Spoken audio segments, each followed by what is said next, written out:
हजरात, अब athletic council of India के सब मेम्बरान और तब बैठे हुए राही साहब और गुल साहब, आप सबका मैं खैर मकदम करता हूँ। और ऑडियंस से आपसे ये मैं इनका शुक्रगुजार हूँ कि थोड़ा सा टाइम दिया है कि मैं आपके सामने अपना आइडिया पेश करूँ उसके वक्फ बिल के बारे में। इससे मेरा डायरेक्ट कनेक्शन ये है कि मैं खुद मुतवल्ली हूँ माशाल्लाह। और मेरा वक्फ जो है वो 200 बीघे का वक्फ है, जो हापुड़ के करीब गढ़मुक्तेश्वर है, उसमें बहुत बड़ा वक्फ है। 200 बीघा वक्फ का मैं मुतवल्ली हूँ, लेकिन मेरे पास 1 गज ज़मीन भी नहीं है वक्फ की। वो जितना भी वक्फ 1910 का वक्फ है, 100 साल से ज़्यादा हो गए। नहीं, वो हमारे दादा थे, उसके ज़ियारत है, वो ये है, उनकी अपनी पूरी प्रॉपर्टी वक्फ कर दी बच्चों के लिए, एजुकेशन के लिए, स्कूलों के लिए, हॉस्पिटल के लिए और जितने यतीम खाने हैं उनके लिए। उसकी आमदनी जो होगी वो वहाँ पर लगेगी। ये है क्या वक्फ? ये क्यों किया वक्फ? और ये वक्फुल औलाद किया। 2 किस्म के वक्फ होते हैं, एक चैरिटी का होता है, एक वक्फुल औलाद होता है। तो ये वक्फ जो है शरीयत के लिहाज से, क्योंकि हमारे इस्लाम में ज़कात एक पिलर ऑफ इस्लाम, उसका वन ऑफ द हिस्सा है, 2.5% आप अपनी पूरी जायदाद का हिस्से का वक्फ देंगे, वो आपका नहीं है। अल्लाह ताला ने कहा है जो आपके पास पैसा है, जो जायदाद है, वो आपकी नहीं है, इसमें आपके गरीबों का भी हिस्सा है। उन गरीबों तो पहुंचना ज़रूरी है, वो आपका नहीं है। अब गरीबों को उन्होंने क्लासिफाइड किया है, पहले अपने ख़ानदान के लोग, फिर मिस्कीन हो, फिर पड़ोसी हो, फिर ये कैटेगरी है उसकी। उसी कैटेगरी से ये वक्फ की आमदनी डिस्ट्रीब्यूट होती है और वक्फ बोर्ड इसको ऑडिट करता है। ऐसा नहीं है कि मुतवल्ली जो चाहे वो कर सकता है। लेकिन हमारे 200 बीघा ज़मीन का किस्सा ये है कि हमारी 100 बीघा ज़मीन तो गंगा में चली गई। जब गंगा अपनी दरिया अपना रुख बदलती है तो उसमें बहुत सी ज़मीनें चली जाती हैं। तो हमने उसको गवर्नमेंट से कहा कि भाई ये इसके बदले का मुआवजा मिलना चाहिए। तो अभी तक उस पर कोई, दूसरी जो 100 बीघा ज़मीन बची वो 1951 में ज़मींदारी एबॉलिशन एक्ट उसमें ख़त्म हो गई और उसकी जगह हमें बॉन्ड दे दिए, लैंड बॉन्ड, हमारे पास अब भी रखें, जो किसी वक्त भी हम कैश करा सकते हैं। लेकिन हमने कैश इसलिए नहीं कराया कि हम ये कह रहे हैं कि वक्फ की ज़मीन को ज़मींदारी एबॉलिशन एक्ट में नहीं ला सकते आप। किसी ने अगर वक्फ कर दिया उसका मतलब वो अल्लाह की जायदाद हो गई, ताल्लुक़ उसका अल्लाह का हो गया, उससे हमसे कोई मतलब नहीं। तो हमारी ज़मींदारी एबॉलिशन एक्ट में उस 100 बीघा ज़मीन को आपने कैसे एबॉलिश कर दिया, ये बहुत बड़ा सवाल है। और बहुत सी ज़मीनें, ये आज का मसला नहीं है वक्फ का, ये अंग्रेज़ों के ज़माने से चल रहा है वक्फ की ज़मीनें। तो लोग ये करते थे कि भाई मेरे पास इतनी ज़मीन है, उसका कुछ हिस्सा मैं वक्फ कर दूँ। अब उसमें कुछ लोग स्कूलों के लिए दिया करते थे, हॉस्पिटल के लिए दिया करते थे, ताकि मेरे बेटे या मेरे पोते इस ज़मीन को बेच ना दें, तो वक्फ कर दिया करते अल्लाह के नाम पर। अब उसका एक मुतवल्ली बन जाता था। अगर वो कम्युनिटी के लिए है वक्फ, तो कोई भी वहाँ की आबादी के लिहाज से, और अगर वक्फुल औलाद है तो उसी ख़ानदान में बनता था। और चैरिटी का और ज़कात का ये है कि पहले अपने ख़ानदान वालों को देखो, पहले अपने ख़ानदान में जो गरीब हैं उनको दो, क्योंकि इस्लाम में इक्वलिटी आई है। अमीर गरीब हमारे यहाँ है, तो इस्लाम कहता है कि इक्वल डिस्ट्रीब्यूशन के लिए ज़कात देना लाजिम है। और जब ये ज़कात का निज़ाम आया तो मदीना शरीफ में जब हुज़ूर सल्लल्लाहु अलैहि वसल्लम ने ज़कात को इम्प्लीमेंट किया तो शुरू में बहुत से ज़कात लेने वाले, तो हज़रत अबू बकर सिद्दीक़ रज़ियल्लाहु अन्हु को जिम्मेदारी दी कि तुम हर जगह से ज़कात कलेक्ट करो, और वो ज़कात कलेक्ट करके फिर बैतुल माल में आती थी और बैतुल माल से गरीबों को दी जाती थी। तो 4 साल बाद मदीने शरीफ में ज़कात को लेने वाले कोई नहीं थे, ज़कात देने वाले थे। तो ये जो मुसवात पैदा करता है, वक्त कोई ऐसी चीज़ नहीं जिससे तिजारत की जाए या इससे कोई आमदनी ली जाए। अगर कोई वक्त कब्रिस्तान है, आप कब्रिस्तान से क्या आमदनी लेंगे? 4,09,037 एकड़ ज़मीन जो बिल्कुल सिस्टर कमेटी ने दिए, जो नोटिफाई है, वो वक्फ के पास है, लेकिन इसमें 60% कब्रिस्तान है। अब कब्रिस्तान से आप क्या आमदनी करेंगे भाई? उससे आप क्या वेलफेयर करेंगे? लेकिन पहले ज़माने में क्या होता था कि आबादी शहरों में नहीं थी ज़्यादा, गाँवों में ज़्यादा थी। आज भी ऐसा गांव है जहां 20-20 बीघा ज़मीन कब्रिस्तान की है, लेकिन आबादी बहुत कम हो गई है गाँव में, तो कब्रिस्तान का अब यूज़ नहीं है। आबादी चली गई शहरों में, तब लोगों ने कब्जा करना शुरू कर दिया। अच्छा, उस जमाने में कोई बैनामा होता नहीं था, ना कोई रिपोर्ट होती थी, तो जितने कब्रिस्तान है उसमें मुसलमानों ने भी कब्जा किया, उसमें सरकार ने भी कब्जा किया, उसमें लोगों ने कब्जा किया, क्योंकि उसके कोई पेपर नहीं था, कोई इसका पैनामा नहीं था। पहले क्या होता था कि भाई ठीक है, ये पूरी ज़मीन है, यहाँ से वहाँ तक, ये कब्रिस्तान को दे दी, जुबानी वो वक्फ हो जाती थी। अब वही आ रहा है इस वक्त में, वक्फ फॉर यूज़र। एक क्लास है कि अगर कोई चीज़ 100 साल से वक्फ के लिए इस्तेमाल हो रही है तो वो वक्फ की है, ये था पहले। अब ये कानून नहीं, अगर आप उसके डॉक्यूमेंट दिखाएंगे तब तो वो वक्फ है, वरना वो गवर्नमेंट का है। अब बताइए कि बैनामे ताजमहल के बैनामे अब कौन निकालेगा? कहाँ से निकालेगा? या जामा मस्जिद है, दिल्ली की जामा मस्जिद है, उसके बैनामा किसने किया, क्या क्या ज़मीन कौन सी थी, क्या कौन निकालेगा?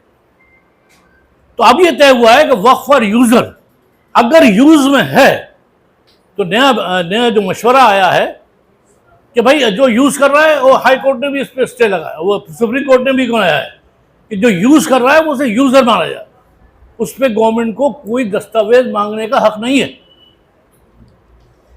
यूज़र जैसे होता है।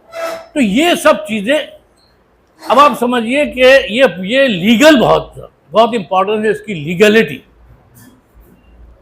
और सारा मसला ज़मीनों का है, जिसमें वक्फ की ज़मीनों पे तो कोई कागज़ है ही नहीं।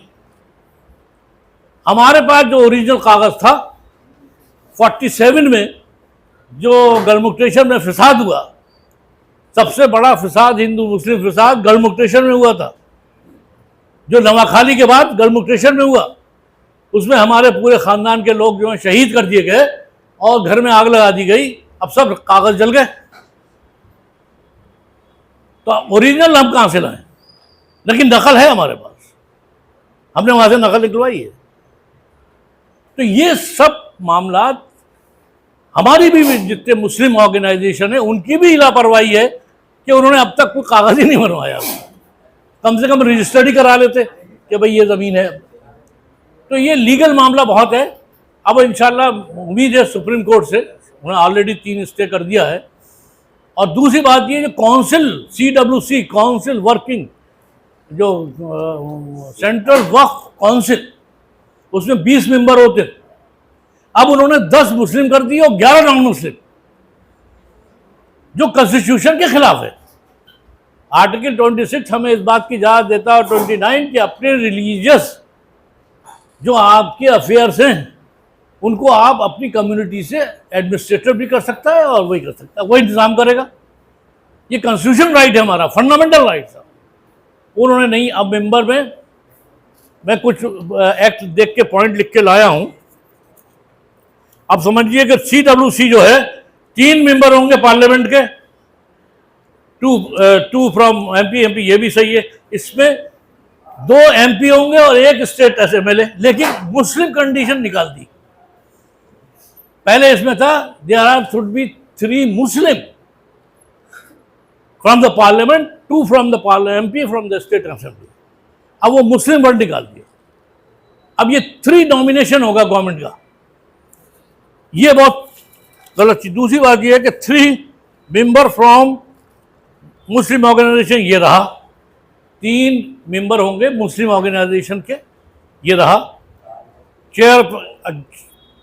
अब दूसरी बात आई कि मुतवल्ली रहेगा, एक मुतवल्ली मेंबर रहेगा उसका CWC का, जिसकी आमदनी 5 लाख से ज्यादा है, वो रहेगा, वो भी ठीक है।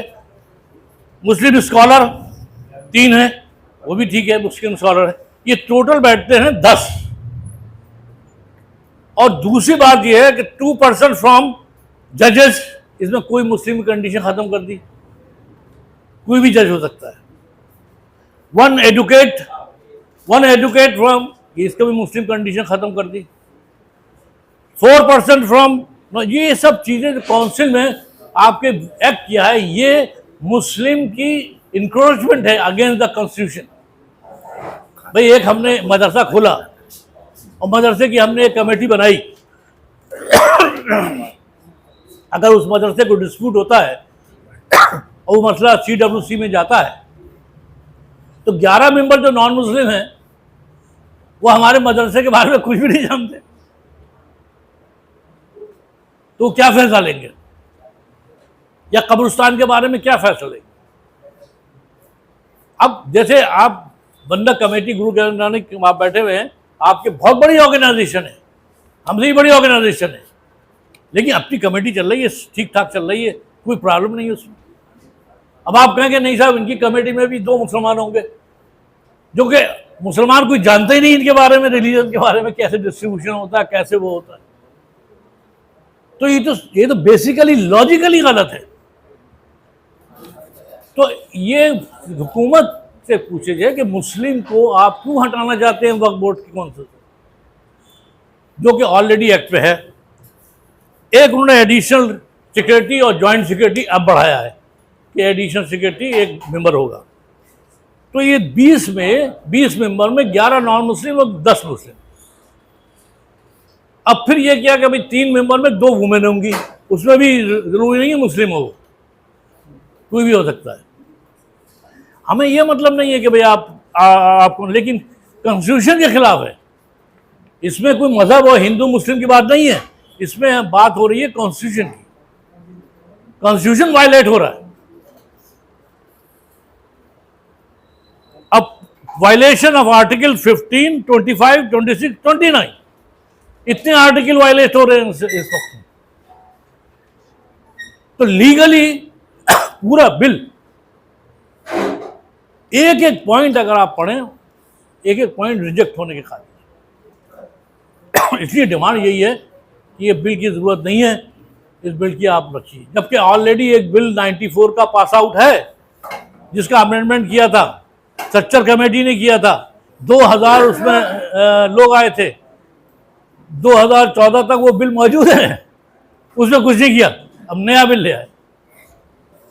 जो आपके पास ऑलरेडी एग्जिस्टिंग है, एक नया बिल लाने की क्या जरूरत।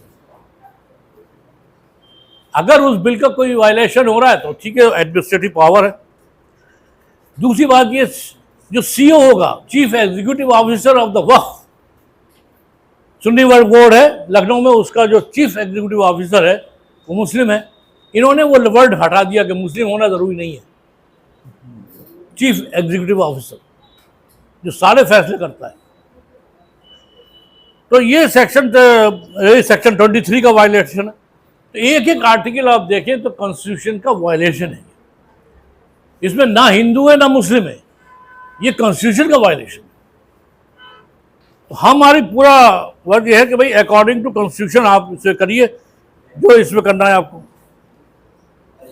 तो इस तरह मैं समझता हूँ कि इसमें और बहुत से एक्ट हैं, जैसे यूज फॉर तो CEO का ही है कि इस पर होना ज़रूरी है।